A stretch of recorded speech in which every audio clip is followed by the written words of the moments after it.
The Lee Group will be holding its 10th annual Small Business Workshop, May 15th, 8:30 a.m.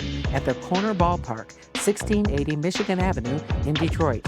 Hear from business leaders and other entrepreneurs discussing embracing change while moving forward. You don't want to miss this free event. For more information, go to leegroupinnovation.com and check Small Business Workshop. All right, I'd like to welcome you to this edition of In the Conference Room with Mark S. Lee. Thank you all for tuning in each and every single time we do this. The support continues to be outstanding. I appreciate all of you for your ongoing support and for tuning in. Don't forget, share the word. This is on YouTube, as you know. Subscribe to the YouTube page. There is a Conference Room channel on YouTube. It's free. Just subscribe to it and you'll get notifications each and every time we do this. All right. Without further ado, got another very special guest this week in the conference room with Mark S. Lee. And if you work in Detroit and the metropolitan area, if you work in the marketing and communications field, she really needs no introduction. We're going to have her talk about her career. And her name is Miss Michelle Gilbert, and she's a longtime public relations exec here from Metro Detroit. And we're going to unpack this conversation over the next few minutes. So sit back and relax and enjoy the conversation. Michelle Gilbert, thanks for joining me. How you doing? I'm doing great, Mark. Thank you so much for having me. Well, absolutely. And except this time, we're going to have a slightly different conversation Yeah. because when you and I chatted before, you were in the corporate space, but you recently made a transition. So talk to us about the transition and what are you doing now? Yeah. So throughout my entire career, uh, my passion for helping others grow their careers has been just probably one of the most gratifying things for me. And last year, I started in a professional coaching program to earn my certification so that I can help people increase their confidence, improve their communication skills, grow their careers, and strengthen their leadership capabilities. And so what I'm doing is combining my 3+ decades of managing people, navigating different corporate environments, and my own communication expertise to launch my own coaching and communications consulting business. And it's called Purple Engine.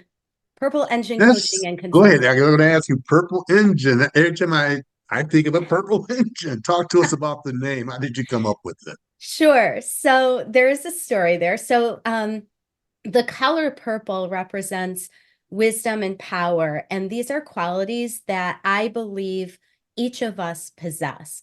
But sometimes we can all get stuck or find ourselves at a crossroads, and we need a little jump start to help us Mhm. find the answers that are really within ourselves. And that's where the engine comes in, because an engine helps get us where we want to go. So my job is to help people get unstuck, for lack of a more Mm. official, complex term, so that we can all build the life and career that's filled with the meaning and purpose that we're seeking. It's awesome. And as you think about, people getting unstuck, Mm-hmm. kind of flip that question around and talk about from your experience and what you've noticed over the years and all of your, certainly your professional experience. Where are people stuck? What are the most pressing needs that you've noticed that's Sure. helping you drive what you're doing now? Sure. So I would say that the biggest reason people get stuck is because they lack confidence Mm, and they don't believe in their own capabilities. And usually there's something there that's blocking them. And that's where they get stuck because they can't really figure out what's blocking them. Are they telling stories that are not true, but they believe their own stories? Are they making interpretations or assumptions about situations? And so my job is to come at it with compassion, objectivity, and a curious mind, and just ask them questions and help them discover what is that block and why are they stuck. And once they can identify that block, we can work together to figure out what they want and how they can take steps to get to where they want to go. And one of the biggest blocks that people have, obstacles, is in the space, excuse me, of public speaking. Yes. And you were a spokesperson for over 25 years, and you obviously were the face, the voice, if you will, of an organization. I've had you on my radio show several times. I've had you on TV with me as well several times. I've interviewed you for other publications, and you are a very effective public speaker. Talk to those tuning in about that challenge of how do you help them and to begin to overcome that fear of. We've always heard about the fear of taxes, right? There are certain things that we can't avoid, taxes and death. Right. Well, I used to tell my kids when they were growing up, they're now adults, that I said one of the things you want to continue working on is your public speaking, because you're going to be presenting, whether it's in your job or publicly or whatever the case might be. Talk to those about that fear and how do they begin to overcome that? How can you help them? Sure. So the fear of public speaking actually has a name, and it's called glossophobia.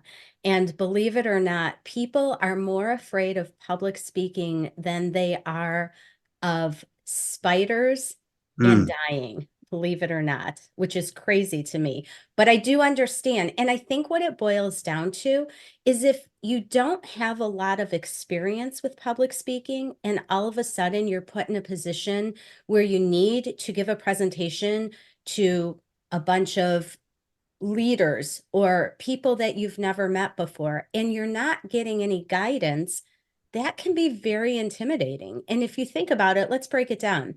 When we were little kids and we learned how to ride a bike, we had a parent behind us, kind of keeping us yeah. steady Keep it as- and yeah. showing us the ropes. They didn't just send us off road and say, go figure it out, right? So Right.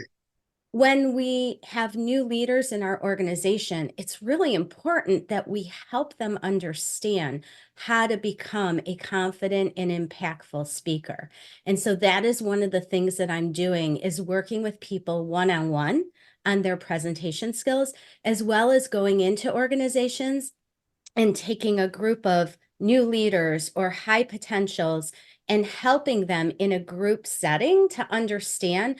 And we take one topic a week and we dive in and really practice what we're learning, so that they're not only learning from me, but they're learning from each other. And that makes it so much more of a rich experience when you can learn from other people as well as someone like me. Yeah. And basically your experience again as a public speaker, um, tell those again tuning in as you get over that hump, the great thrill that you had, I'm sure, of giving a major speech or just doing an interview and knowing that you effectively communicated. As you went through that process, one is tell everybody, how did you overcome that fear? But back to the essence of my question, when you give a talk, how do you feel when it's over generally? So to answer your first question about getting over the fear, I like to use the phrase practice makes progress, because I do Mhm. not believe in perfection. In fact, I just said, so that makes me imperfect with this interview. But it's about understanding and knowing your content. If you know your content and you know your audience and you practice and you know how to answer questions in a succinct manner, the more you practice, the more experience you get, the more confident you will be. And there may be people who will never really truly enjoy public speaking, and that's okay, right? I worked in communications and I had to put together Excel spreadsheets. I didn't enjoy it, but Right. over time, I learned how to do it. So I do believe that you can get more comfortable and more confident. And it's really about understanding your content, understanding your audience, and that's going to really help you. Remind me what your second question was. After you're done speaking generally, how do you feel? Do you ever, for example, ever critique every, or go back, let me rephrase that. Do you ever go back and evaluate every Mm, speech that you give? I do. I think the best way to critique yourself is to record and go back and review and figure out what you want to do differently next time. But you can't beat yourself up over something that has already happened. I enjoy public speaking. I enjoy doing this. I get a rush out of this. I find it fun. I find it engaging. And but that was my job for 25 years. I served as a spokesperson. More importantly, though, I would say, other than doing interviews, speaking with people and helping them and letting them learn not just from my successes, but letting them learn from my mistakes.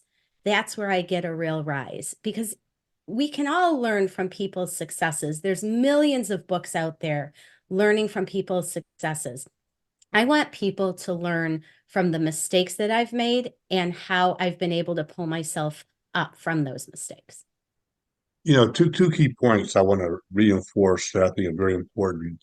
Number one, you heard Michelle talk about keeping responses relatively succinct. And I mean, here's a real life example I like to give. Excuse me, excuse me, that's not succinct, excuse me, the average attention span of an adult is actually 7 seconds. The average attention span of a goldfish is 8 seconds. So the goldfish actually has a longer attention span than we do. And so my point is, when you talk to people, if you're giving a response to a question, you want to keep your responses relatively succinct, but yet on point to your key messages. The other thing I want to highlight that you referenced as well, my question about evaluation, is I love what you said. You go back, you can review what you've done.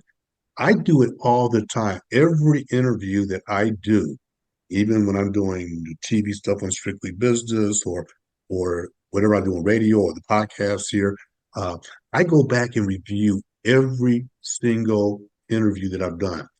And Michelle and I were chatting before this particular interview about how I had the opportunity of going out and talking to several hundred people. And when I got home that evening, I go through a wind down period. When I'm driving, when I left the city, when I left downtown, I'm driving to wherever I was going. I replayed, believe it or not, driving on my way home, what I said, what did I miss, what could I have done more effectively. And Michelle, back over to you. What I've discovered for me personally is that that's helped me to become a better speaker. It's also enhanced my confidence. And you're right. I don't, while I may have made mistakes or missed opportunities, I don't beat myself up. Can't do that.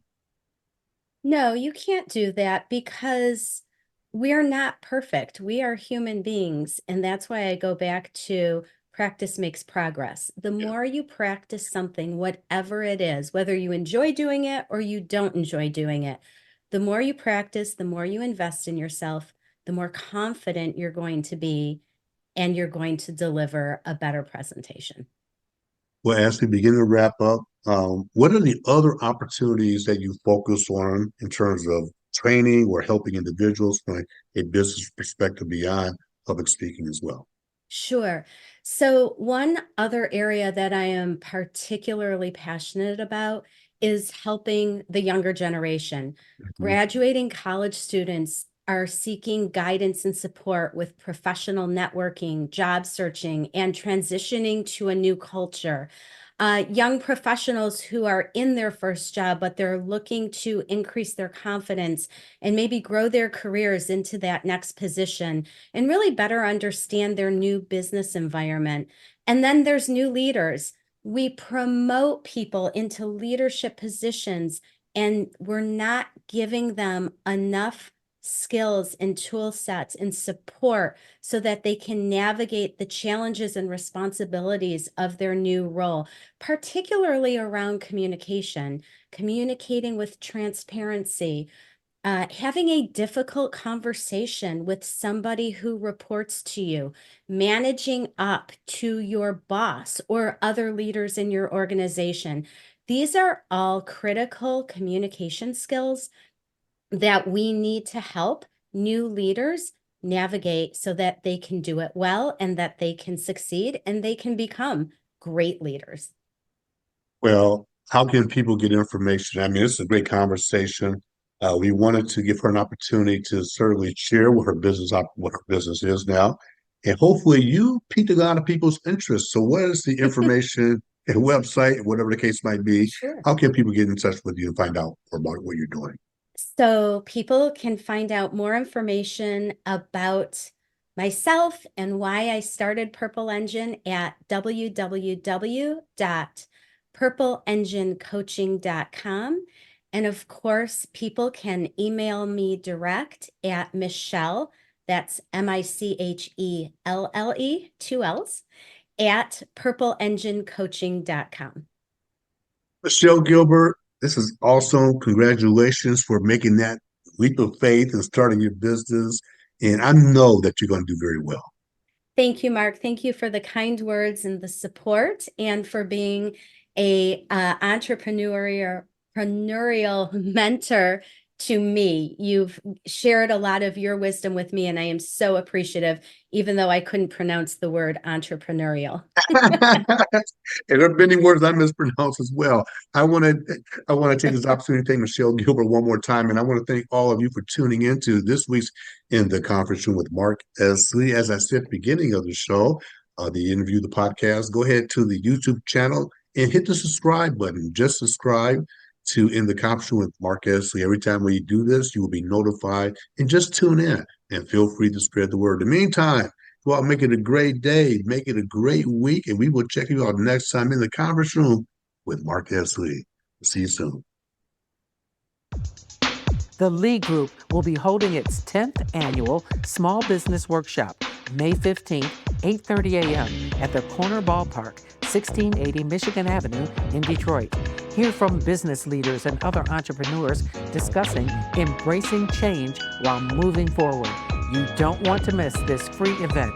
For more information, go to leegroupinnovation.com and check Small Business Workshop.